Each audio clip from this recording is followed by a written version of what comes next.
GameCast Continuum.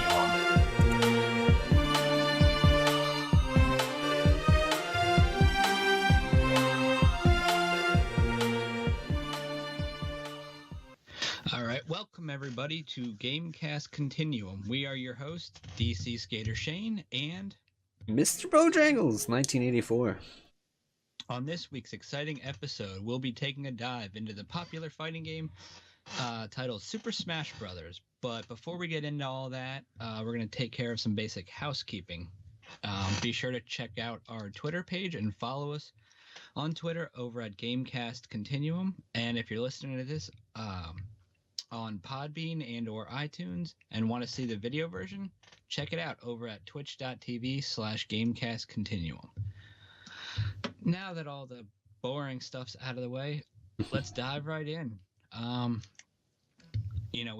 We decided to go with Super Smash Brothers because I haven't played it in quite a while, so started to dive in. But I forget though how long it actually has been out. To be honest with you guys. Yeah. Don't lie to the audience. We didn't pick it because we haven't played it in a while. It's completely random. Well, I mean, it's in the description of the show up there on Podbean if you guys want to check that out. Find out a little bit more behind the scenes of how we're doing the show here. But we have 4 decades separated. And we got the 80s, the 90s, the 2000s, and the 2010s, which is like 2010 to present day. And went ahead, we compiled a list of the 50 greatest games from those decades. And so we go to random.org. Shout out to that website over there. We get the random decade, and then that's what chooses which game we cover. And I'm excited to cover Super Smash Brothers, because I didn't play much of it, but it has been a while. And when the hell did this game even come out? it depends. I mean, in Japan, it came out in January of 1999. We got it in the U.S. back in April, actually, 26th of April, 1999, and then November 99 in Europe. Wow, it's been that long. Holy crap. It's been that long for the actual N64 console. Excuse me. But if you had any of the more modern Nintendo consoles, back in 2009, it actually came out onto their virtual console as well, which I think it's pretty neat that Nintendo's actually making a lot of the classic titles available, especially because, from a nostalgia point of view, because it's hard to get your hands on a lot of the older consoles, and they've gotten a lot more expensive. Yeah, that's for sure. I mean, the other companies are doing it as well, like Sony and Microsoft. I mean, they're offering their older titles too, but with Nintendo, you're getting like big titles from back in the day. I mean, it went from like Intellivision and Atari, which we briefly discussed, just mentioned in our last episode. But it went from that to like in the NES, and that was like one of the first big ones that really caught on in home, and people love the games and just play on emulation style too, which I'm not even sure if that's legit. It's a gray area. Yeah, I heard as long as you had owned the copy of the game at one point, then it was fine. But I don't know. We're getting off topic here. Let's get back to the smashing. But yeah, I mean, with Super Smash Brothers, though, I mean, I have a little bit of memory from playing it. I mean, it's been quite a long time, but we decided to kind of take, being a slightly semi-informative podcast, we kind of wanted to dive deep into the game a little bit more, just to see if there's any kind of find out more about it. Yeah, not some surface level smashing. We're going deep, baby. We're deep diving into this. But I mean, starting off though, we'll kind of give you a little bit of information and facts about development, just because it's kind of neat to see, I think personally, where games came from and really how it kind of went, in the process of being made, because you don't really hear about that a lot. You might hear with games nowadays that, it was made by this developer or this publisher, but other than that, that doesn't really mean a whole lot. So Yeah, no, You it's know, cool.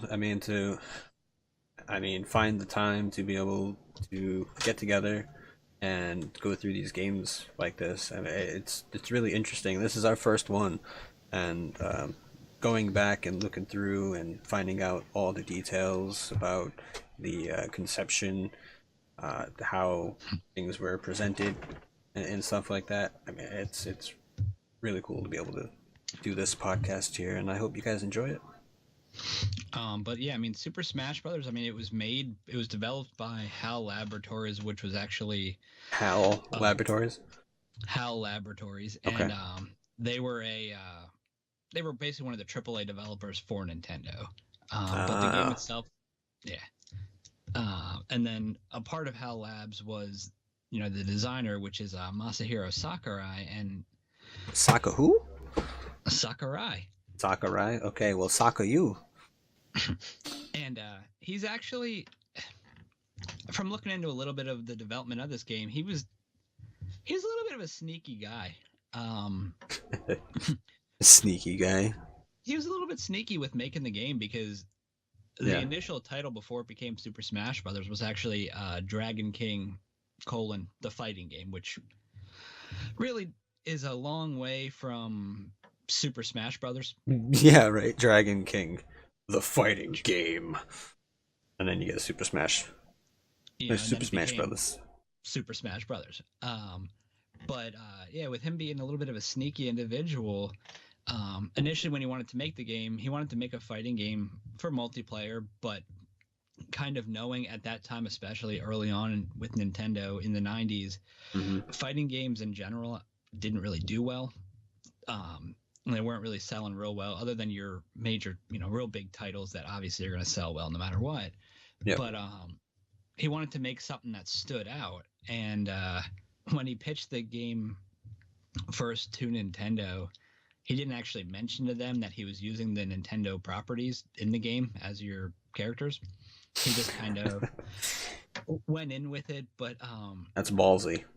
it, it was ballsy, but he was sort of smart about it that when he went into them finally to pitch the game and everything like that, he made sure everything was as balanced as it could be. And then he kind of Well, led that's in that's with, smart. yeah. So it wasn't, you come in with Donkey Kong and you're smacking the ever loving crap out of everything and the other characters can't do anything. Yeah. But yeah, I mean, and even the original that he gave them only had four characters, but they're four of the biggest Nintendo properties. I mean, you had Mario, Donkey Kong, Samus, and Fox as the ones in the prototype of the game, which out of all the characters, I think those four definitely are the four of the largest Nintendo properties that anybody could think of. Yeah, for sure. But I mean, could you imagine that though? Going into pitching your game to a company, whatever it may, whatever company it may be, you're using all of their intellectual properties in the game as characters. You don't tell them that until you're right there in front of them. I Oh mean, yeah. But by the way, I've been working on this game, right? But you know that guy Mario? Yeah, the plumber guy. Well, he's in it, and he's got a couple of friends. One he didn't really care for too much at the time, but now they're buddies. Donkey Kong and that little red ball that just rolls around everywhere in the Metroid game. What's her name there? Oh, Samus and yeah, that creature that flies Fox. around in starships. Yeah, Fox McCloud, that guy. Yeah, I have all four of those in my game, and I didn't ask your permission, so I hope you like it. Otherwise, I'd feel I may be deported from this country. So Yeah. here you So, go. but here, yeah, exactly. He pitches all that, and it went. I mean, it went over well. Thankfully for him. Oh my god. Well, I mean, Nintendo easily. I mean, I think though, I would assume Nintendo really saw the potential with that, and decided, hey, you know what, this is a good idea. Let's go forward with it. I mean, I think a lot of companies, had they seen somebody just come in and be like, well, here's my game, borrowing your characters, a lot of companies would have just shut it down right then and there. But Yeah, yeah, they you got a sort good of, point. At least they gave it the time of day to actually check out the game to see how it played. And it was smart of him too to make sure that it was as balanced as possible, because if it was a shit game and had their characters in it, I don't think he would even get a second chance. Oh, definitely not. But I mean, it obviously worked out in his favor. But Yeah, I mean, and something else that people really enjoyed about the game was the music itself, and that was composed by Mr. Hirokazu Ando. Of course, it used music from all the franchises that the characters came from, but evidently it was done so well, like people thought it was the best at the time, almost. So I mean, I personally, I think that that was one of the best things that they could have done because at least, I mean, yeah, you have all your characters, your Mario, whatever characters are in the game, obviously, and then, mhm. but then if you just throw in some random fighting game sort of background music for every level, you kind of have Yeah, a little bit of a disconnect. I mean, but now you're getting, your Mario theme or whatever it may be when you're in the Mario level, it makes you really feel like you're there, and it kind of really brings back memories too from when you were younger. yeah, and especially since he had worked on some Kirby titles prior to that as well. I mean, that's what he predominantly worked on was the Kirby video games. He did the composition, like he was the music composer for the first Kirby's Adventure and Kirby's Dream Course. Then he joined HAL Laboratories staff and did Kirby's Avalanche in 1995. So he had the Oh wow. connection with Nintendo properties already, and he was with HAL as well. So I mean, why not use him? He's had experience with their properties before already, and should know You may as exactly what to do and how to make them all work and sound kind of similar in a way, because they have to feel like they're from the same universe, even though they're from different properties, but also not take too much away from the original, so it's indistinguishable. You know?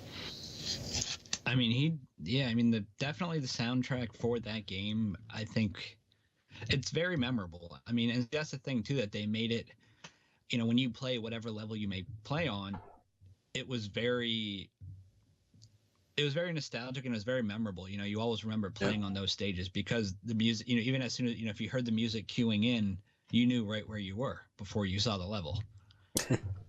Yeah. Um, but yeah, I mean, he had started off with those four characters when they prototype, but once you actually once you actually went into the full version, when we finally got out to the full release and everything went through, Yeah. obviously you're going to need more than four characters to make a fighting game. So they Well, kind of, yeah. they kind of went through and again, they pulled a lot of, it's all Nintendo properties and they went as big of characters as you could. So, I mean, you still had your, Mario, Donkey Kong, Samus, and Fox, Yeah. but adding to that, they added Link in there. You had Yoshi, Kirby. Well, hey, Kirby, who would have known? Go figure, right? You had again Luigi came out of nowhere. Yeah. Um, you had Captain Falcon as well, and then Ness, and then they also added from I'll say from newer properties too. You had Pokemon was big, and it was at that time too. So you Yeah. had Pokemon or yeah, Pikachu and Jigglypuff as well. So they kind of Hmm. you had a very broad range of characters to play with, and Yeah, I mean everybody. they covered like pretty much every genre too. I mean, you got the Hmm, platformers, people like play platforming games with Mario, Donkey Kong, adventure games with Link, and then Samus. I mean, it's like an action, but you also have to discover the areas on huh. the map and shit. Um, and then Fox is like, Sky Fox. He's flying around and blowing shit up with spaceships and whatnot. I mean, then Ness. you had, I mean that's just from old. It's like an old school fucking NES property. Captain and Falcon. then Captain Falcon's with your Star Fox too, and Yeah. then you have your RPGs with Pokemon, which yeah, I mean they Yep. covered every facet of It was very Nintendo smart. property, Very very smart. and they picked what I like too that not that a lot of fighting games now kind of will do when they're trying to add characters into and things like that. they picked everybody who was very recognizable. They're not going to go ahead and pull in some random, Nintendo property that nobody's really heard of and make them a character, because who really cares about playing as them? You want to play as the people that you know. The I want people to that play you as the centipede. I'd like to be that's the more like an Atari, but that would be cool. But Or a yeah, Goomba. I mean yeah, but then you get stepped on and you're dead. Yeah, that's true. But I mean, they kind of, the thing was though too, at that time, they really sort of revolutionized in a way, like the way fighting games were, because a lot of the games at that time were just very, they were all 2D fighters basically. Yeah, just from side to side, maybe up and down if you're jumping. Right.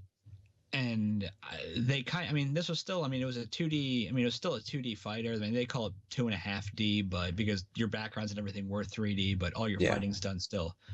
But they did add a lot of verticality in with it too, because I remember on a lot of the levels, it wasn't just, you're fighting on the ground. You might be able to jump over them. That's it. Here, you also had platforms way up above too. You could jump on and some had like 3 or 4 tiers that you could jump up to. Yeah, exactly. And it was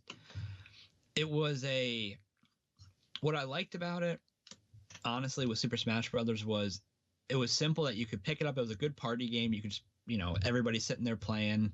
But if you actually wanted to, play competitively and things like that, there's a lot more to it than what you see on the surface. But the controls were basic enough that anybody could pick the game up and actually play it. So I really... Yeah, it was a nice thing about it. You didn't have to study it extensively in order to play the game. You could pretty much just pick up and play whenever you wanted. Yeah, there was no real... I mean, they had, you had your button combinations. I don't really call them button combinations, but you had your certain commands you could put in. You jump and press like down and B, and it'll do, a diving slash with, say, Link's sword or whatever it may be. Which I think also is pretty neat, that they really did a good job of making the characters and their moves basically be very, very recognizable too. Yeah, for sure. All of Link's attacks were sword based, or he had his shield as well. So for blocking, he could just pull out the shield and block. Samus had a lot more attacks involving her blaster. Yoshi, actually, I think you could eat people. So there's that, and pop out eggs. Yeah. I mean, another thing that helped tide in each character's universe as well was the items that you could use. If they had items that came from each of the games that the characters were from as well. I think what you had the hammer from like Donkey Kong, when Mario used to pick up the hammer and like you smash shit on the way up the steps and the ladders and whatnot. But they had mushroom. I think you had shells too, I believe, from shells? Mario. I think so. Oh, hold on, I'm gonna look it up real quick. But yeah, there's a lot of different weapons that you could use that were from the. Let's see, there were Pokeballs, ray gun, star rod. That's from Brawl. Hold up. I'm sorry. I mean, I remember what was neat too, because you had mentioned the Pokeballs. What was kind of neat with that was it was all randomized too. So it wasn't just, all right, I got the Pokeball, I'm going to throw it, and they made a set. This is the Pokemon that's going to come out every single time. There was a list. I'm not sure I forget how many different ones, but when you actually threw it, you didn't know what was popping out, and that actually could drastically change the battle that you were in, because everyone did a different type of attack. Some did. I remember, I believe it was Snorlax actually. When you got that one, he basically came down and covered the entire screen, hitting everybody on them. I mean, it wouldn't damage you, but it came down and damaged everybody else on that map. Yeah. a few of them just off the site here. The Onyx Chancy and Coughing were three of them that you could get. There was the Beam Sword, the Home Run Bat from Earthbound game, which Ness is from. There was the Hammer, a fan that you could use for quick attacks. It was from Super Mario RPGs with one of Princess Toadstool's weapons. That's where that came from. Then you had the air gun, fire flower, star rod, a green shell, a red shell, the Pokeballs, which we were covering. You could get a bomb, a bumper, motion sensor bomb, a star, a capsule, a Chansey egg, a barrel, and a crate. Like, all those items. I don't remember all those items being in the game, but yeah, I guess so. Yeah, I don't remember I mean, I remember a good portion of them, It's been but a while since some I've of them I played don't. it, But so. but what was neat was, you know, there were different different stages of like of what the weapons would do, which is kind of neat. Like I remember the hammer in particular, that whenever you heard the sound of the hammer, it was a very limited time that, you know, you would basically just be able to go back and forth, but it was almost a one shot kill with that, which was if you heard, you know, you heard the noise of the hammer, it was kind of an oh crap moment because you're about to get knocked off, which kind of leads into a little bit of what they kind of did with their health system too, where there wasn't a you didn't have a traditional health bar. You know, most games, Yeah. most fighters had, all right, you've got this much health. They knock your health away, you're done. Um, they kind of did like it was a physics oriented health system that the more as you took more damage, um, you could fly off the map, and that's basically how you had to kill your opponents. Yeah, I And remember that. Like, you didn't actually knock them out per se. Like, you had to, well, you knocked them out, but not just on the ground. You knocked them out of the arena, like, just completely off the screen. And I don't know, it was kind of crazy, I but cool at remember the same time. Oh, it was great because I can actually remember though, you know, getting somebody's health up past, you know, the 100% mark to where they're, you know, you can start knocking them off the map and picking up the baseball bat actually. And I remember it had a charged attack that you could hold, like if you held away from them in I think it was B or whatever button it was, somebody came in close and they were above the health threshold. You just knocked them into freaking space. Um, and it was great because you knew it was going to happen. I mean, Yeah, that is kind of funny. uh, I mean, although most of the fun with that game was, you know, multiplayer was where that game really shined. It did Yeah, actually the have single player was okay. I mean, but just basically going through levels, defeating enemies, right? I mean, if I remember correctly, kind of yeah, like other fighting games where you just defeat one opponent after the next and end up at about a boss battle. there was basically, yeah, you went through different, there was, I don't remember how many stages it was, but you ended up going through different stages. And what they did though, too, that, I mean, it wasn't anything major, but Mm-hmm. on some of the levels, actually, like after you got done with a normal boss fight or like a normal, like, or you have to beat these characters, for instance, they had these little stages that were, you had to break all the targets or you had to run through the level in, you know, an obstacle course kind of deal to get through it within the Yeah, time limit. So they added little mini game stages throughout, but more or less, your story was based around fighting the Master Hand. Um, yeah. I have who, a picture of him cycling here on the video. It's and it Mario and basically, Master Hand. yeah, and it's basically just this giant hand that It's so weird. it's weird, but he was a pain in the ass to beat, especially on harder difficulties. Like, but I remember one of the few times because I didn't play the game that much, which I mean we're going to talk about that a little bit later, but um, yeah, I didn't play it all that much, but I do remember fighting Master Hand one point and him just flicking me over Yeah. and over again, and me just getting frustrated. Like, what is this Well, thing? I remember he had some neat, and but what was neat was like his attacks though they were as if you were using your hand. Like he had there was the flick type thing. He also had one where he would basically walk across the walk across the level, just your pointer and your middle finger, like if you're walking with Yeah, him. You actually had him walking this hand walking across the level. like thing. It kind of Yeah, it was different. What I liked about it, I mean, even though the single player wasn't anything spectacular, I mean, most fighting games, the single player is not. That's not what you're buying a fighting game for. The single player story. I mean, I mean, say what you will, but I do like single player in fighting games, especially if they take the time to put like some sort of narrative behind it and they give you a story about the character that you're playing. Because I mean, there's some fighting games like Mortal Kombat. I have my favorite characters, and if I can get more story out of the game about the character that I enjoy playing, then I do enjoy that experience, and it's something that I do look for. Actually, when I'm going to be playing a game like that, this is why I don't think I got Street Fighter V when it first came out, and I'm still a little off the. I mean, I don't know. I buy it, I but mean, the thing is though, with fighting games though, just in general, you don't. Most people tend to play their fight. Will play fighting games for the multiplayer. yeah, just for For the playing, multiplayer. You're right. and that's I was just kind throwing of my like two it. cents into the pond. That's all. It sank to the bottom, but Hey, just like anything else, right? but yeah, I mean, the single player, it was it was okay. I mean, you did unlock, you did get a couple more characters from beating it, but nothing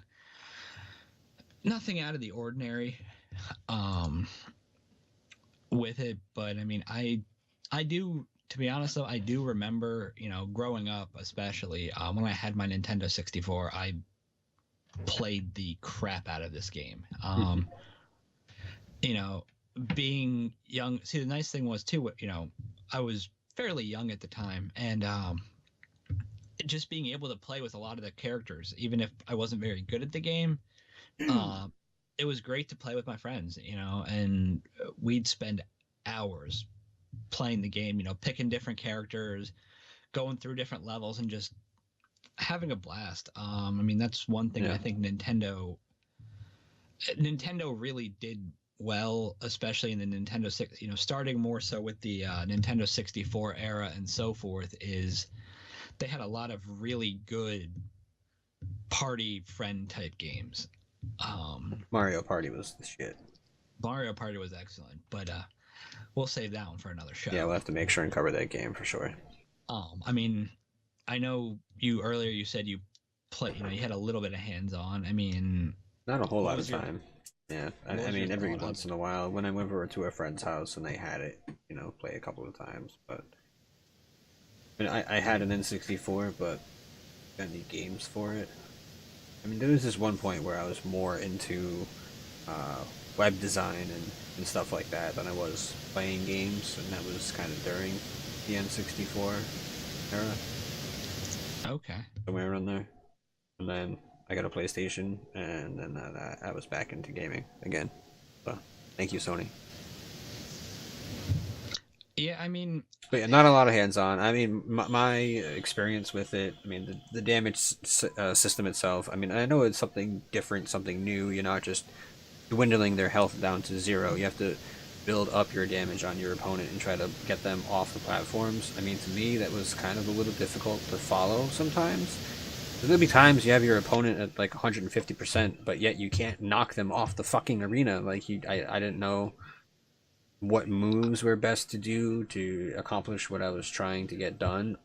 Albeit you could just pick up the controller and just have fun, because like you said, you're playing your favorite characters, like your Mario or your Pikachu, and you're just jumping around and fighting against one of your friends and having a good time. But like I don't know. It was just how do I accomplish this? How do I that's where you. beat I them? mean, that's where you pick up the weapons and you smack the crap out of them.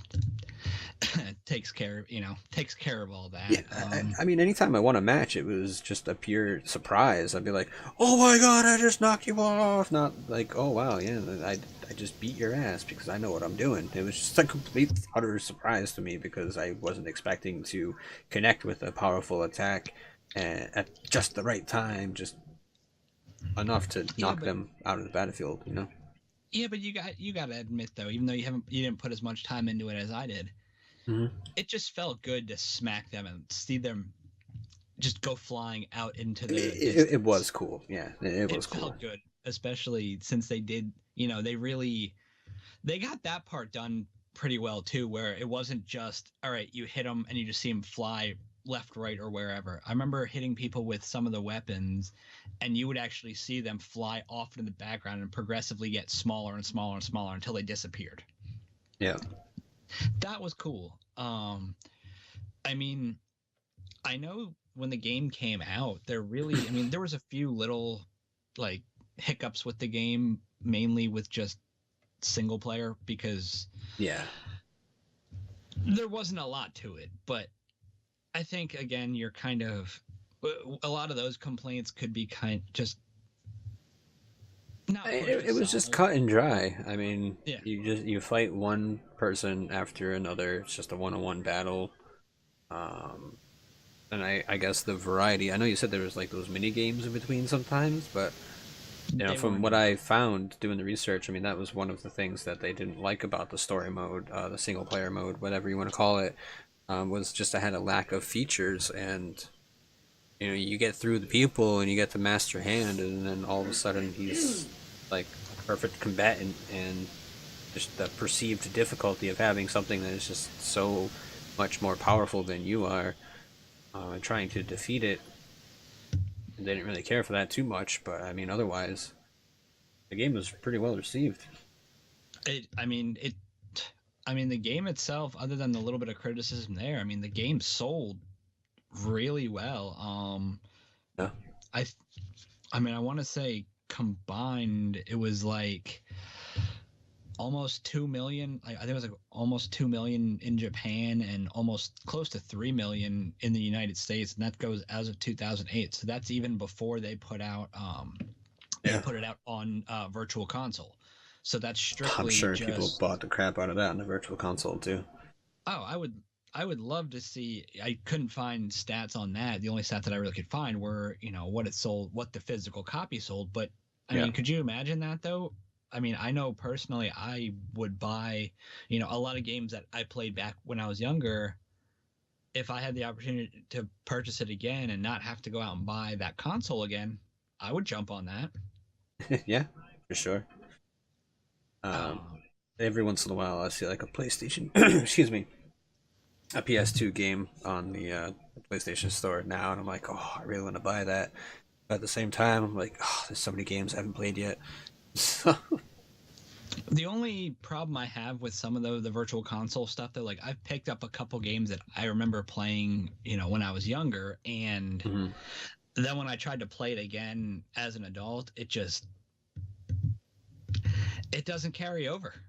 Yep. It Some of just them, they're like you remember them being so good when you were a kid, and then you play them when you're older, and you're like, I actually at least to enjoy this game. Like, yeah, and what that's was I sort of on?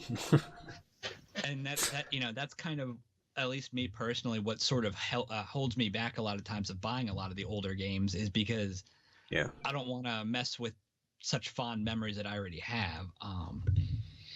One But game I really enjoyed when I was a kid, and I'm sad because I don't think it's on our list of random games to be chosen. But the Altered Beast. that game was awesome. Oh, Altered Beast was so much fun.